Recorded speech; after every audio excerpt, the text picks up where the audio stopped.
అమ్మా, ఈ భూమిని ఎవరు చేశారు? షైనీ, భూమిని దేవుడు సృష్టించాడు. అమ్మా, భూమిని దేవుడు ఎప్పుడు చేశాడు? షాను, భూమిని దేవుడు 3వ రోజున చేశాడు. అమ్మా, దేవుడు భూమిని మట్టి తీసుకొని గుండ్రంగా చేశాడు కదా? లేదు షైనీ, దేవుడు భూమిని నోటి మాటతో చేశాడు.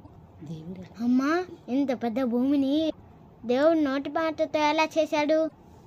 అవును షాను, ఒక భూమినే కాదు, మనిషిని తప్ప దేవుడు అన్నింటినీ నోటి మాటతోనే చేశాడు. అమ్మా, భూమిని దేవుడు ఎందుకు చేశాడు? దేవుడు భూమిని ఆయన పిల్లలమైన మన కోసమే చేశాడు. మనం భూమి మీద జీవించి ఆయనను ప్రేమించాలని ఆశపడ్డాడు. భూమిని జాగ్రత్తగా కాపాడుకోవాలని దేవుడు చెప్పాడు. అమ్మా, దేవుడు భూమిని సృష్టించినప్పటికీ ఇప్పటికీ ఏమన్నా మారిందా? దేవుడు భూమిని చేసినప్పుడు చాలా అందంగా ఉండేది, మనుషులతో చాలా స్నేహంగా ఉండేది. కానీ ఇప్పుడు పాపం పెరిగిపోవడం వలన భూమి చాలా బాధపడుతుంది. కరువులు, భూకంపాలు దీనివల్లనే వస్తున్నాయి. డాడీ, అయితే భూమి ఇంకా బాగా అవుదా? షైనీ, షాను, బాధపడకండి. ఒక రోజున దేవుడు కొత్త భూమిని చేయబోతున్నాడు. అప్పుడు అంతా మొదటిలాగానే అందంగా మారిపోతుంది.